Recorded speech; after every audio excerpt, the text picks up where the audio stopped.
sintonizar el canal. Y sean todos bienvenidos a la transmisión del episodio de hoy. En esta oportunidad vamos a profundizar sobre un rumor muy popular en la Argentina. Como bien indica el título, vamos a ver estas relaciones. ¿Querés saber cuánto hay de verdad en esto y cuánto de mentira? Bueno, te recomiendo que te quedes en el canal, porque dentro de poquito vamos a saber la respuesta. No está por demás decir que vamos a hablar desde una perspectiva completamente neutra. Si estás esperando que te diga directamente que Hitler murió en Bariloche, no va a pasar. Yo te voy a contar los hechos y basándonos en eso puedes sacar tus propias conclusiones. Porque lo bueno de este rumor es que tiene bastante sustento histórico con respecto a evidencias y dichos. Sin embargo, nada lo podría aseverar, porque como bien dice el refrán, la historia los escriben los ganadores. Abajo en la descripción te voy a dejar todas las fuentes que consulté para elaborar este video. Todo comienza a partir del año de 1933. El ambiente que se respiraba en aquella época era muy favorable al nacionalsocialismo en Argentina. Se estima que por aquel entonces había unos 70.000 afiliados al partido en el país, y llegaban máximas de que los dirigentes, empresarios e instituciones alemanas debían excluir a la comunidad judía en su totalidad. Para el año de 1938, se concretó en el Luna Park de Buenos Aires el mayor acto de celebración y apoyo al Tercer Reich. De hecho, el gobierno de Roberto Marcelino Ortiz redactó lo que se conoce como Circular 11, un documento secreto de Estado que ordenaba regar rotundamente el visado a los judíos que trataban de huir del nazismo hacia la Argentina. Este documento estaba firmado por el canciller de ese entonces, José María Cantilo, y ya para el año 43 había más de 200 establecimientos educativos alemanes, y en todos los alumnos fueron integrados al plan de adoctrinamiento nazi, con la cláusula de que la enseñanza solo la podían impartir maestros que fueran considerados arios. Incluso un argentino, Ricardo Darré, pasó a ser director de la Oficina de Raza y Reasentamiento de la SS. Posteriormente, ministro de Agricultura del régimen nazi. Este sujeto fue autor de la teoría de que la raza debía estar ligada al suelo, además colaborando con los planes de expansión del Tercer Reich. Pero la directa relación de Perón con el nacionalsocialismo nos remontan al mes de abril de 1939, cuando viajaba en un transatlántico, el Conte Grande, para Génova en Italia. A la llegada en Génova, Perón, eufórico por la situación de una guerra y embelesado por el carisma de Benito Mussolini, se decanta por apoyar ideológicamente el movimiento fascista, y lo transmite contándole sus vivencias a su cuñada. Estos registros históricos muestran claramente su apoyo al régimen fascista y su admiración hacia Alemania. ¿Te suena extraño? No debería, dado que Perón en su momento halagaba profundamente a Mussolini, llegando incluso a teorizar que el fascismo era un excelente sistema de gobierno para equilibrar las fuerzas que componen a la sociedad. Cuando comenzó la guerra, Perón dejaba en claro en otra de sus cartas que la Argentina debía tomar una posición, y citando textual, tarde o temprano habrá que embanderarse en una de las dos tendencias. Solo se trata de saber elegir. Es bastante obvio inferir que el periodo de 2 años que pasó Perón en Europa le sirvieron de influencia para redireccionar sus valores ideológicos y morales. A su regreso a la Argentina, fue enviada a un destacamento en la provincia de Mendoza. Y es acá donde Perón establece vínculos con Ludwig Freud, un poderoso empresario alemán que en su momento vio el negocio de construir las rutas que unirían las provincias de San Juan y Mendoza. Este sujeto logró una relación muy cercana a Perón. Su influencia y reputación eran aún mayores que la del mismísimo embajador alemán en Argentina. Se estima que, gracias a su apoyo y poder, Perón logró ganar las elecciones en el año 1946.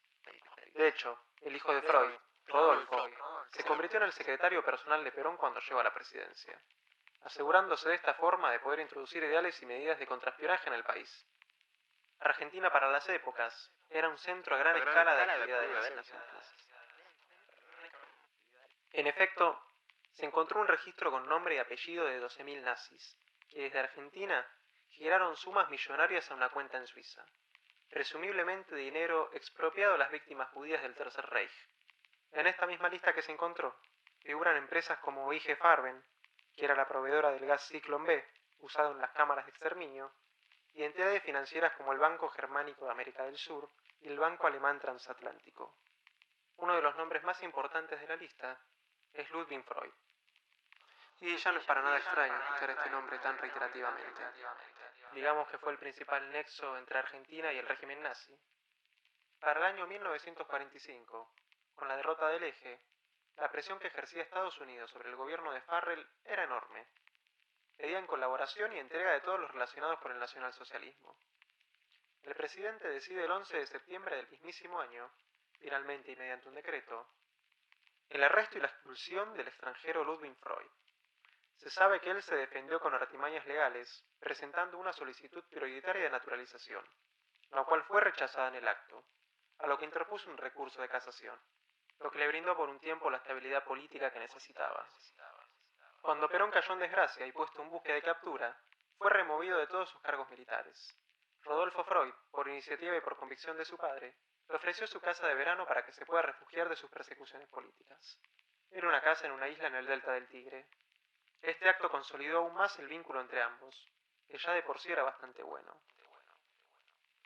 Para cuando Perón logró llegar a la presidencia, en el año 46, permitió la extradición de algunos alemanes de poca importancia, solo con el objetivo de estimular su apoyo al bando de la Alianza y bajar la presión que Argentina sufría.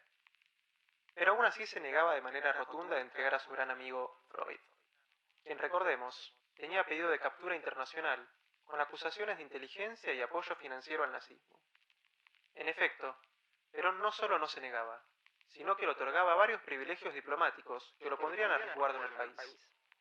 Primero le concedió un pasaporte argentino, y adicionalmente firmó un decreto que lo limpiaba de todos sus crímenes y cargos de los que había sido acusado, otorgándole de esta forma a su amigo un blindaje diplomático y legal mientras permaneciera en el país. Pero por si no fuera poco, las declaraciones de Perón dejaban bastante que desear. Expresaba abiertamente que los juicios de Nuremberg eran una infamia, y que los grandes valores materiales están del lado de los aliados, pero los grandes valores morales están del lado de los alemanes. Además de todos estos dichos, intentó por todos los medios traer al campo científico y técnico alemán. ¿Y lo logró? Lo logró. Lo logró tan bien que en este programa se colaron algunos jerarcas nazis. Te explico cómo lo hizo. Creó una comisión de migraciones, llamada la Comisión de Allegados, y asignó como director a su secretario personal. Y recordemos que era Rodolfo Freud, el mismísimo hijo de Ludwig Freud. Digamos que esta oficina se dedicaba principalmente a recibir fugitivos del Tercer Reich, pero porque literalmente era lo único que hacía.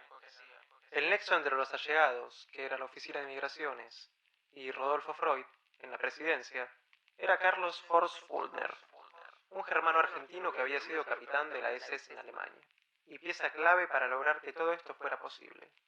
Pero la historia de Carlos es tan interesante que la vamos a dejar para otra transmisión. Resumiendo, el objetivo de Rodolfo era allanar el camino desde Alemania hacia Argentina, y para esto tenían montada toda una red logística de transporte, que contaba con el total apoyo del gobierno argentino, el gobierno suizo, entre comillas, y algunos personajes de la Iglesia Católica. Todo este operativo consistía principalmente en sacarlos de contrabando de Alemania, cruzar ilegalmente a Suiza, y desde acá se abrían dos posibles rutas. La primera y la más rápida era subirlos a un avión y enviarlos directamente a Argentina. La otra, un poco más larga, consistía en enviarlos a Italia, al puerto de Génova, y desde ahí tomar un barco hacia la Argentina. El rol que jugaban los sacerdotes era de entregar pasaportes, papeles en caso de que faltasen, y nuevas cartas identificatorias. Incluso el presidente, en su afán de brindar su total ayuda, decretó una amnistía general a los extranjeros que habían ingresado a la Argentina. Nadie hacía preguntas sobre el pasado de los allegados, y estos se establecían de manera completamente legal. Gracias a esta oficina de migración, llegaron cientos de estrictos nazis y miles de afiliados al partido. Se refugiaron principalmente en las provincias de Córdoba y la ciudad de Bariloche en Río Negro. ¿Te acordás cuando te dije que Perón intentó traer al polo científico y técnico? Bueno, hay indicios y algunos registros históricos de que el presidente contrató al médico nazi Karl Peter Barnett y lo incorporó inmediatamente al Ministerio de Salud con un objetivo claro: hallar una cura o tratamiento contra la homosexualidad. Esto con financiación directa del Estado, utilizando todo el trabajo previo que arrastraba desde el régimen nazi. Trabajo que no está por demás decir que era una absoluta tortura. Pero Barnett no fue el único nazi que el gobierno de Perón puso a trabajar bajo la dirección del Estado. Albert Gansenmüller, funcionario de los ferrocarriles del Reich, que transportaba una media de 5.000 judíos por día a Treblinka, fue asesor y consultor técnico de ferrocarriles argentinos, llegando incluso en 1952 a dar una conferencia en Buenos Aires sobre la electrificación de las líneas de Roca y Belgrano. Si el presidente tenía conocimiento sobre estas situaciones o no, queda completamente a tu criterio. Lo que sí te puedo decir es que las órdenes salían sí o sí de la Casa de Gobierno. Pero aún así, como mencioné anteriormente, el campo científico y tecnológico no fue lo único que el gobierno de Perón se dedicó a importar, porque otro de los nombres que resuenan, y mucho, es el de Otto Skorzeny, conocido entre los aliados como el hombre más peligroso de Europa. Este muchacho fue uno de los soldados favoritos de Hitler, su seguridad personal. Cobró cierta reputación por haber rescatado a Benito Mussolini cuando lo tenían capturado. Este individuo trabajó por un periodo como la escolta personal de Eva Duarte de Perón, y aún así, ninguno de los nombres mencionados tiene tanta trascendencia como los que siguen. Adolf Eichmann, Joseph Mengele, Edward Roschmann, Erich Priebke, Rudolf von Alvensleben, Ronald Richard y Walter Kachmann. Es muy probable que alguno de todos estos nombres te resuenen en la cabeza. Y si no, te cuento que son altos jerarcas nazis que encontraron refugio en el país de la Argentina. Sin duda alguna, el caso de Eichmann es el más emblemático de todos.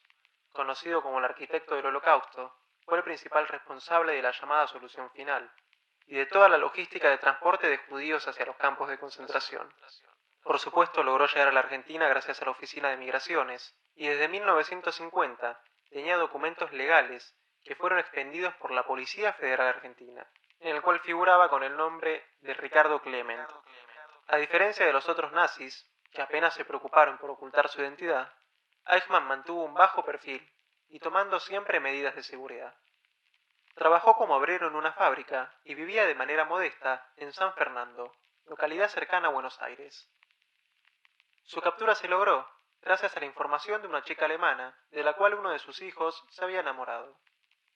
El padre de la muchacha, atando cabos, dedujo que Clement podía ser Eichmann, información que no dudó en pasar a los israelíes. Después de ser capturado el 11 de mayo de 1960, estuvo 16 días en el poder del comando del Mossad. Fue sentenciado a la horca el 11 de diciembre de 1961. Y lo importante de todo esto son sus últimas palabras, las cuales fueron, y cito textualmente, larga vida a Alemania, larga vida a Austria, larga vida a Argentina. Estos son los países con los que más me identifico y nunca los olvidaré. Tuve que obedecer las reglas de la guerra y las de mi bandera. Estoy listo. Y ya para ir cerrando todo esto, está comprobado que la comunidad del nacionalsocialismo vivió en Argentina. El gobierno la protegió y se mantuvo a resguardo en el país. Pero lo cierto es que no está tan claro que haya existido una red conspirativa estrictamente organizada que vinculara directamente a la Argentina con el resurgir de un cuarto Reich. Si bien Perón tomó medidas que beneficiaban la llegada de estos sujetos, tampoco es evidencia suficiente para llevar el asunto más allá de lo que realmente fue, una evidente ayuda a todo el régimen del nacionalsocialismo. A efectos prácticos, Argentina fue una región del planeta en el cual se encontraron los asesinos de judíos más importantes del Tercer Reich. De hecho, Simón Wiesenthal, un investigador y cazanazis, llamaba a la Argentina el cabo de la última esperanza. Y en cierta manera lo fue totalmente. Los criminales nazis pudieron encontrar aquí un último refugio seguro.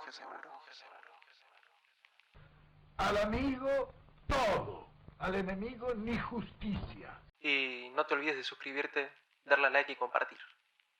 Gracias por sintonizar el canal. Y nos vemos en la próxima transmisión.